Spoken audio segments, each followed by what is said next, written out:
السلام علیکم ورحمۃ اللہ وبرکاتہ۔ میں ہوں مولانا عطاء الرحمن اور آپ دیکھ رہے ہیں میرے چینل تعلیمات قرآنی و عملیات قرآنی کو۔ عزیز طلبہ و طالبات، آج ہم 11ویں جماعت کے دوسرا سبق ہم پڑھیں گے۔ دوسرا رکوع بھی ہے سورہ بقرہ کی۔ اگر آپ ہمارے چینل پر نئے ہو تو اس کو سبسکرائب کریں اور بیل آئیکن کا بٹن دبائیے تاکہ ہماری نئی آنے والی ویڈیو آپ کے سامنے بر وقت موصول ہو۔ اب ہم سبق شروع کرتے ہیں۔ اعوذ باللہ من الشیطان الرجیم، بسم اللہ الرحمن الرحیم۔ ختم اللہ علی قلوبہم وعلی سمعہم وعلی ابصارہم غشاوۃ ولہم عذاب عظیم۔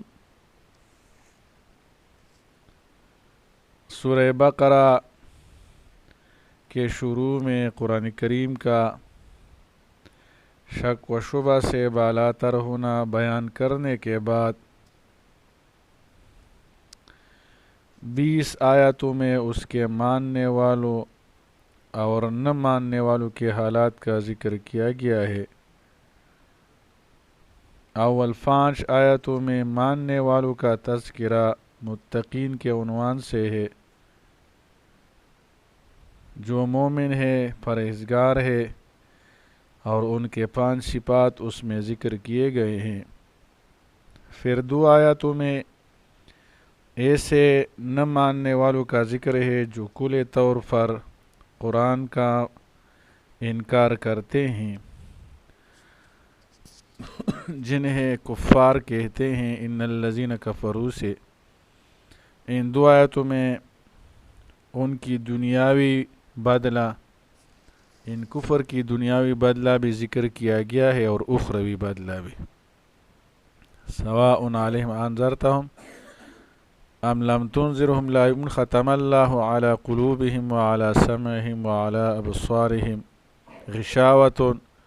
یہ دنیاوی بدلہ ہے کفر کی، کہ اس کے دلوں پر مہر ہے، ان کے کانوں پر مہر ہے، ان کے آنکھوں پر پردہ ہے۔ اور اخروی بدلہ وَلَهُمْ عَذَابٌ عَظِيمٌ سے اخروی بدلہ ہے کہ ان کو بڑا عذاب ہوگا۔ اب 13 آیاتوں میں منکرین اور کفار کا ذکر ہے، یعنی منافقین کا، جو ظاہر میں اپنے آپ کو مومن مسلمان کہتے ہیں مگر حقیقت میں مومن نہ تھے۔ ان لوگوں کا نام قرآن میں منافقین رکھا گیا ہے، اور ان کا ذکر اتنی طویل اس لیے ہے کہ ان کو پہچاننے میں، ان کو معلوم کرنے میں کچھ دقت ہوتی ہے۔ اس لیے اللہ جل شانہ نے ان کے بہت سے صفات یہاں ذکر کیے گئے ہیں تاکہ ان کو عام مسلمان بھی پہچان سکے۔ منافقین 2 طرح کے ہیں، ایک ہے اعتقادی منافق اور ایک ہے عملی منافق۔ اعتقادی منافق اس کا معاملہ میں صحیح قول یہ ہے کہ منافق کے نفاق کو پہچاننا اللہ جل شانہ اپنے رسول صلی اللہ علیہ وسلم کو بذریعہ وحی بتلا دیا کرتے تھے کہ فلاں شخص منافق ہے، یہ مسلمان نہیں ہے، فلاں ہے، فلاں ہے۔ اور یہ نبی کریم صلی اللہ علیہ وسلم کی وفات کے بعد اس کا وحی کا انقطاع ہوا، اور ان کے پہچاننے کی پہلی صورت تو باقی نہ رہی کہ وہ وحی کے ذریعے معلوم ہوتا تھا کہ یہ شخص منافق ہے، اعتقادی منافق۔ مگر دوسری صورت اب بھی موجود ہے، جو شخص کے کسی قول فعل سے اسلامی قطعی عقائد کی مخالفت یا ان پر استہزاء یا تحریف ثابت ہو جائے، مگر وہ اپنے ایمان و اسلام کا مدعی بنے تو وہ منافق سمجھا جائے گا۔ ایسے منافق کو قرآن کی اصطلاح میں ملحد الذین یلحدون فی آیاتنا اور حدیث مبارک میں اس کو زندیق کہا گیا ہے۔ دوسرا قسم منافق کا وہ عملی منافق ہے۔ حدیث مبارک میں آتا ہے کہ منافق کی 3 نشانیاں ہیں۔ جب وہ بات کرے تو جھوٹ بولے، جب ان کو امانت دی جائے تو اس پہ خیانت کرتے ہیں، اور جب وہ وعدہ کرے تو وعدہ خلافی کرتا ہے۔ اور مسلم شریف کی حدیث میں ہے جب وہ کسی کے ساتھ جھگڑا کرے تو گالم گلوچ کے ساتھ وہ جھگڑا کرتا ہے، گالی دیتا ہے، تو یہ عملی منافق ہے۔ اعتقادی منافق وحی کے انقطاع کی وجہ سے کسی کو منافق نہیں کہا جا سکتا۔ ایک مسلمان ہونے کے ناطے کسی کو منافق کہنا یہ جائز نہیں ہے۔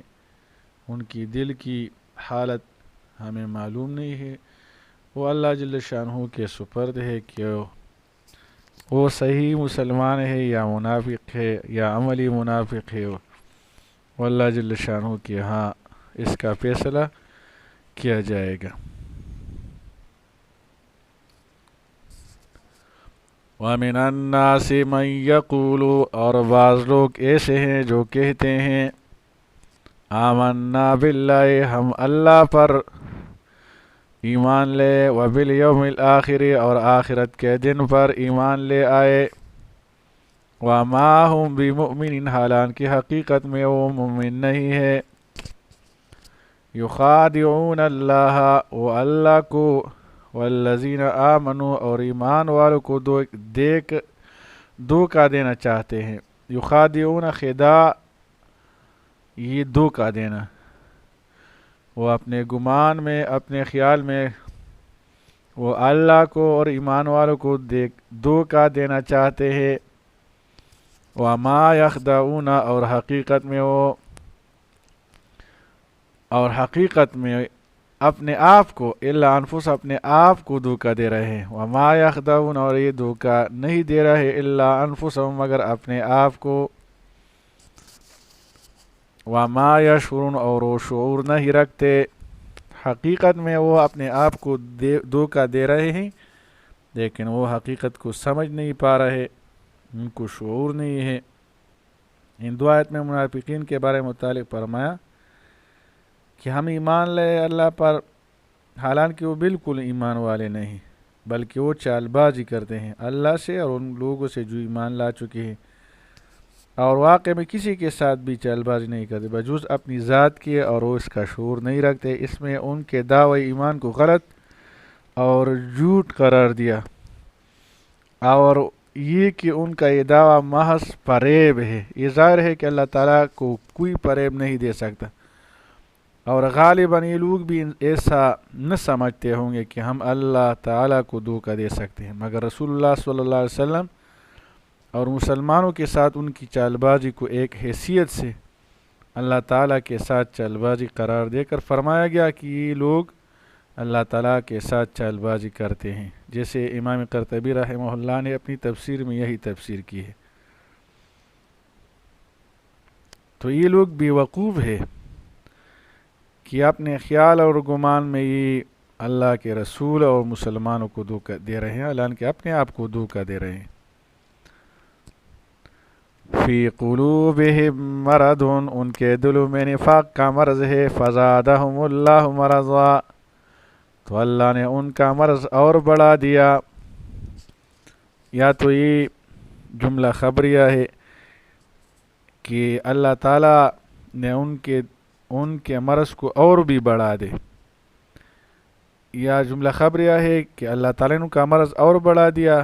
مسلمانوں کو جو خوشی ہو رہی ہے، مسلمانوں کو جو فتوحات مل رہے ہیں، مسلمانوں کی اکثریت ہو رہی ہے، تو ان کے دل پر یہ باری پڑتی ہے، ان کا یہ مرض روز روز بڑھتا جا رہا ہے، اور مرض یہ دلوں کا مرض ہے، یہ دلوں کا مرض ہے۔ نفسانی کیفیات، انسان کے نفسانی کیفیات کو بھی مرض کہا جاتا ہے۔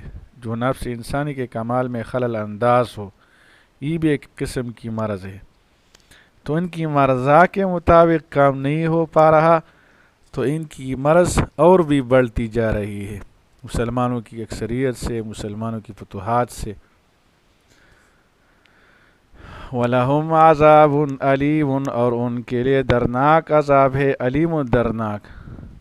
بِمَا كَانُوا يَكْذِبُونَ، اس وجہ سے کہ وہ جھوٹ بولتے ہیں، جھوٹ کی وجہ سے جھوٹ بول رہے ہیں کہ ہم مسلمانوں کے ساتھ ہیں، ہم بھی ایمان رکھتے ہیں۔ وَإِذَا قِيلَ لَهُمْ لَا تُفْسِدُوا فِي الْأَرْضِ، اور جب ان سے کہا جاتا ہے کہ زمین میں فساد نہ مچاؤ، قَالُوا إِنَّمَا نَحْنُ مُصْلِحُونَ، تو کہتے ہیں کہ ہم ہی تو اصلاح کرنے والے ہیں۔ الا، آگاہ ہو جاؤ، یہ حرف تنبیہ ہے، خبردار، الا آگاہ ہو جاؤ، انہم هم المفسدون، بے شک یہی فساد کرنے والے ہیں، ولکن لا یشعرون، لیکن وہ شعور نہیں رکھتے۔ یعنی چوتھے اور پانچویں آیت میں منافقین کا یہ مغالطہ مذکور ہے کہ فساد کو اصلاح سمجھتے اور اپنے آپ کو مصلح کہتے تھے۔ قرآن کریم نے واضح کیا کہ فساد و اصلاح زبانی دعووں پر دائر نہیں ہوتے، ورنہ کوئی چور ڈاکو بھی اپنے آپ کو مفسد کہنے کو تیار نہیں، بلکہ مدار کار اس کام پر ہے جو کیا جا رہا ہے وہ فساد ہے، تو کرنے والے کو مفسد ہی کہا جائے گا، خواہ اس کی نیت فساد کی نہ ہو۔ وہ جو کام کر رہے ہیں وہ فساد والے کام کر رہے ہیں۔ وَإِذَا قِيلَ لَهُمْ آمِنُوا كَمَا آمَنَ النَّاسُ، اور جب ان سے کہا جاتا ہے آمنو کہ جس طرح، کما آمن الناس کہ جس طرح اور لوگ ایمان لائے تم بھی اس طرح ایمان لاؤ، آمنو ایمان لاؤ، کما آمن جس طرح لوگوں نے ایمان لائے تم بھی ایمان لے آؤ، یعنی صحابہ اس وقت تھے، اس طرح آپ بھی ایمان لائے۔ یہ چھٹی آیت ہے منافقین کے بارے میں۔ صحیح ایمان کا ایک معیار رکھا گیا ہے کہ آمینو کما آمن الناس، یعنی ایمان لاؤ جیسی ایمان لائے اور لوگ۔ اس میں لفظ ناس سے مراد بالاتفاق مفسرین صحابہ کرام ہیں، کہ ان کی وہی حضرات ہیں جو نزول قرآن کے وقت ایمان لائے تھے، کہ اللہ تعالیٰ کے نزدیک صرف وہی ایمان معتبر ہے جو صحابہ کرام کے ایمان کی طرح ہو۔ جن چیزوں میں جس کیفیت کے ساتھ ان کا ایمان ہے اس طرح کا ایمان دوسروں کا ہوگا تو ایمان کہا جائے گا، ورنہ نہیں۔ اس سے معلوم ہوا کہ صحابہ کرام کا ایمان ایک کسوٹی ہے جس پر باقی ساری امت کے ایمان کو فر رکھا جائے گا۔ جو اس کسوٹی پر صحیح نہ ہو اس کو شران ایمان اور ایسا کرنے والے کو مومن نہیں کہا جائے گا۔ اس طرح عقیدہ، اس طرح اعمال اپنانے ہوں گے صحابہ کرام کی طرح سے۔ قالوا انؤمن کما آمن السفہاء، وہ کہتے ہیں کیا ہم بھی اس طرح ایمان لائے جس طرح بیوقوف لوگ ایمان لائے ہیں۔ صحابہ کرام کو بیوقوف کہتے تھے، اپنے آپ کو ہوشیار کہتے تھے۔ الا، خبردار، آگاہ ہو جاؤ، انہم هم السفہاء، بے شک وہی بے وقوف ہیں، ولکن لا یعلمون، لیکن وہ جانتے نہیں۔ وَإِذَا لَقُوا الَّذِينَ آمَنُوا قَالُوا آمَنَّا، اور جب یہ منافقین ان لوگوں سے ملتے ہیں جو ایمان لائے، ملاقات کرنا، ملنا، لقو، آمن ایمان والے سے، قالوا آمنا تو کہتے ہیں کہ ہم ایمان لے آئے۔ وَإِذَا خَلَوْا إِلَىٰ شَيَاطِينِهِمْ، اور جب تنہائی میں اپنے شیاطین ان سرداروں کے پاس جاتے ہیں۔ یہ منافقین دو رخی کا پالیسی اختیار کرتے ہیں کہ یہ لوگ جب مسلمان سے ملتے تو کہتے تھے کہ ہم مومن مسلمان ہو گئے، اور جب اپنی قوم کے کافر لوگوں سے ملتے وہ سرداروں سے اپنے مالکوں سے ملے تو کہتے ہیں ہم تو تمہارے ہی ساتھ ہیں اور تمہاری قوم کے فرد ہیں، اور مسلمانوں کے ساتھ تو محض استہزاء کرتے ہیں، ان کو بیوقوف بناتے ہیں۔ جب ایمان والے کے ساتھ ملتے تھے، الا شیاطین سے یہاں یا حقیقی شیاطین مراد ہے، جو جنات ان کے تابع تھے ان کے ساتھ ملتے تو وہ کہتے تھے ہم آپ کے ساتھ ہیں، شیاطین کے ساتھ۔ یا اس سے مراد انسان ہے جو ان کے سردار ہوتے تھے، مالک ہوتے تھے، جب ان سے مل جاتے تو اپنے سردار سے کہتے تھے کہ یہ ہم آپ کے ساتھ ہیں، مسلمانوں کے ساتھ نہیں ہیں۔ قالوا انا معکم، تو ان سے کہتے ہیں کہ بے شک ہم تمہارے ساتھ ہیں۔ انما نحن مستہزئون، ہم تو مسلمانوں سے صرف مذاق کرتے ہیں۔ اللہ یستہزئ بہم ویمدہم، اللہ ان منافقین سے اپنی شان کے مطابق استہزاء کرتا ہے۔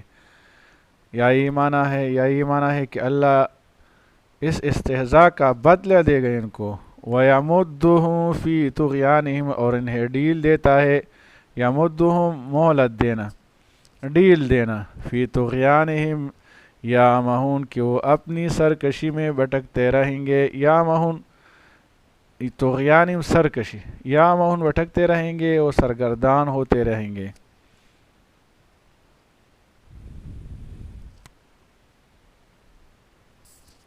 یعنی ان کا یہ گفتگو اس کا جواب ہے کہ در حقیقت یہ لوگ خود بے وقوف ہے۔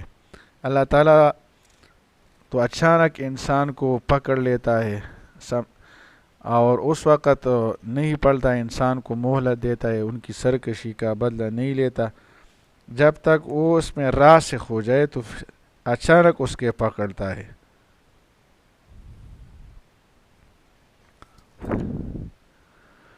مثلہم کمثل الذی استوقد نارا، ان کی مثال اس شخص کی سی ہے جس نے تاریکی میں آگ جلائی، استوقد نارن آگ جلائی، استوقد جلانا، نارن آگ، فلما اضاءت ما حولہ، جب اس آگ نے اس کے آس پاس کا ماحول روشن کر دیا، ذہب اللہ بنورہم، تو اللہ نے ان لوگوں کی روشنی سلب کر دی، وترکہم فی ظلمات، اور انہیں اندھیروں میں چھوڑ دیا، لا یبصرون، انہیں کچھ دکھائی نہیں دیتا، یہاں سجائی نہیں دیتا، دکھائی نہیں دیتا، یہ پرنٹنگ میں غلطی ہوئی ہے، لا یبصرون کہ وہ نہیں دیکھتا، وہ کچھ بھی نہیں دیکھتا، اس کو نظر نہیں آتے، وہ اندھیروں میں چھوڑ لیتا ہے، اس اندھیروں میں وہ کچھ بھی نہیں دیکھ سکتا۔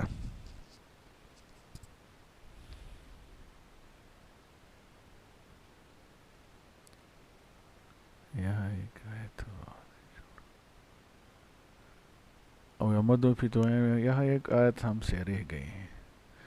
اولئک الذین اشتروا الضلالۃ بالہدی، یہ وہ لوگ ہیں جنہوں نے ہدایت کے بدلہ گمراہی خرید لی، فما ربحت تجارتہم، لہذا نہ تو ان کی تجارت نے کچھ نفع دیا، وما کانوا مہتدین، اور نہیں وہ ہدایت یافتہ ہوئے۔ یہ آیت تو ہم سے رہ گئی تھی، تو یہ منافقین کی اس نے بہت گاٹے والا سودا کیا کہ ایمان کو چھوڑ دیا اور ایمان کے بدلے گمراہی لی۔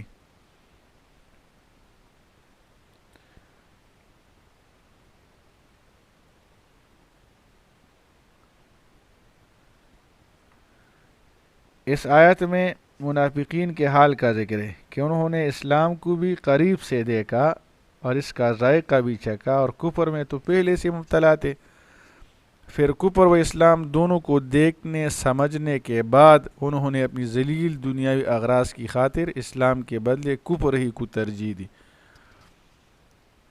کفر کو بھی پہلے سے وہ کفر پہ تھے، اب بھی کفر پہ ہے، اسلام کو بھی نزدیک سے دیکھا، ان کے اعمال کو بھی دیکھا، پھر بھی اپنی اغراض کی وجہ سے، دنیائی اغراض کی وجہ سے اسلام کو چھوڑ دیا اور کفر اختیار کر دیا۔